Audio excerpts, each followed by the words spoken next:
Gillian, I mainly got in touch with you today to find out your opinion in the NSPCA on the consultation that is going on at the moment for the next National Animal Welfare Strategy. Can you start off by telling me, though, Gillian, about the merger in recent months of your two organisations to become the NSPCA? Yes, absolutely. So basically, Ireland has been very much divided into two or three organisations. There's a lot of welfare groups doing the work around the country, a lot of it has been the Dublin SPCA, which we are based obviously in Rathfarnham in Dublin, and we are the original, the oldest animal welfare group in Ireland.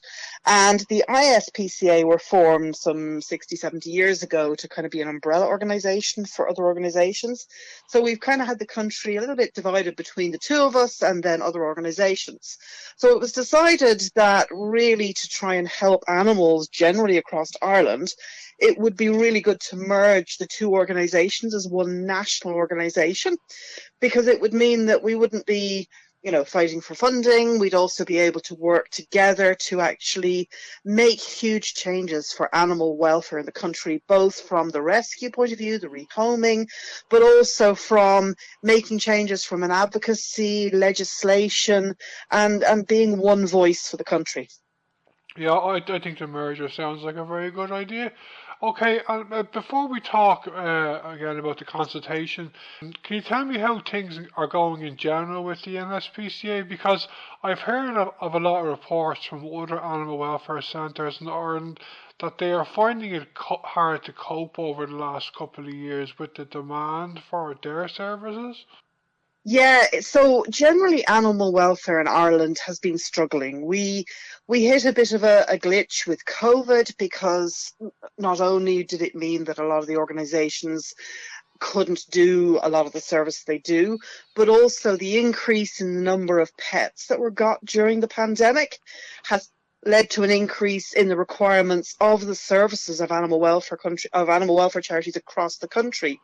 Not only because there was obviously people who needed assistance and help because they couldn't keep the animals, they'd made mistakes when they returned to work, but also there's been a lot of issues of behavioural issues of animals, and obviously people sometimes requiring assistance when it comes to helping them with vets, lost animals, a lot of different things. So it has put a lot of pressure on animal welfare charities, in addition to a lowering of funding, that a lot of people lost out on being able to do fundraisers and events during COVID. And it is having a knock-on effect now on a lot of charities. Okay, yeah, I've heard that a lot of charities are in total real crisis point. Just if you can let me know, I know the Department of Agriculture only announced in the last week or so the funding for the next year for a lot of animal welfare organisations. Are you in the NSPCA happy with your funding for the next year? Well, it's never going to fully fund all the work we do. And now that we're working across the country, I mean, there's a lot of work needs to be done. Obviously, here in NSPCA, what was the Dublin SPCA, we have great facilities we've spent years and years building up. We have standards that we try to keep, which are really good. So obviously there's going to be a lot of work that's going to be needed to make sure that the other organisations that are under the NSPCA are offering the same sort of services and facilities as we are in Dublin.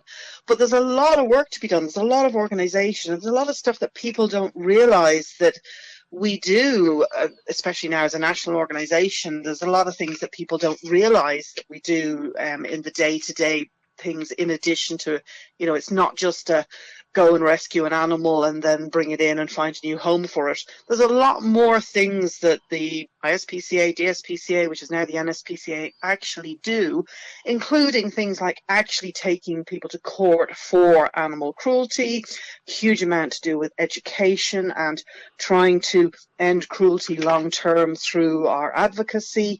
And there's a lot of work we do on the ground that I think people don't really see, and I think we're quite bad at sort of shouting up across the roofs about the great work we do. People just see the nitty gritty stuff. Is the headquarters of the NSPCA nationally now where you are in Rathfarnham, is it? Well, that hasn't been decided yet. If you understand, we only actually the merge only happened on the 1st of October, so literally we're we're not even 3 months into the merge yet. So obviously there's a lot of work to be done. So it's going to be really interesting, exciting, and quite scary over the next 6 months, 12 months, year. There's been strategies are being put in place. A lot of work is being done on a 5-year plan as to what we're planning on doing in the next 5 years. There's a lot of work generally to be done to bring everything into one proper working cohesive organisation. Okay, I was in your centre in Farnham once over 20 years ago. It's a lovely centre, you know. Okay, Gillian, can you tell me more about what you know about the consultation that is going on at the moment for the next animal welfare strategy? Yes, absolutely. So every 5 years we try to work, and the government will put together a sort of strategy for all animals. So it isn't just about pets or farm animals.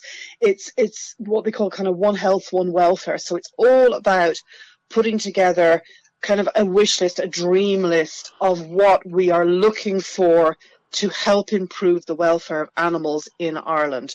And that covers a lot of different aspects. So it would be obviously dogs and cats and small animals, but it would also cover things like farm animals as well. So, there'd be a lot of different things that we'd be trying to do. Some of the things that we're trying to raise awareness of, and we're asking for people to put in contributions, would be things like better legislation around the horse registration, so identification of horses, because that makes it easier when it comes to identification of stray horses, and then also things like prosecutions. So there's a lot of work that we're trying to do to help improve things like that. There's also then the transportation of farm animals out of the country. So the export of farm animals is another thing that we're trying to raise, in addition to other things like the welfare of dogs, looking at the legislation we have. Because in Ireland, our legislation is quite good. There just can be issues where there's little loopholes, things that need to be filled in, things that need to be tightened.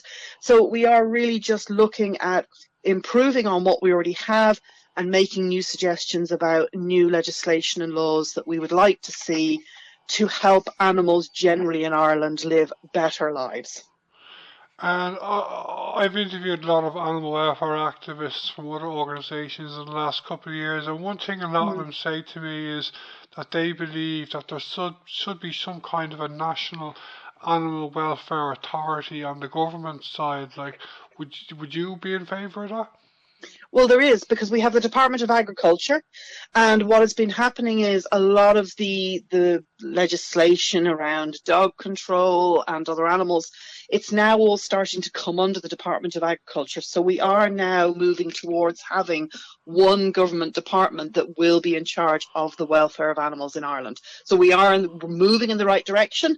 Needs a bit of nudging and pushing, and continuing work from organisations like ourselves and other animal welfare groups and lobbying groups just to keep pushing it all. That sounds very positive, yeah. Okay, we are recording this interview, Gillian, on Thursday the 18th. It won't be going out on Tony's programme on Air FM for another week or so. I know yesterday there was the vote on fox hunting in the Dáil. I imagine you're very disappointed with the result of that, yeah?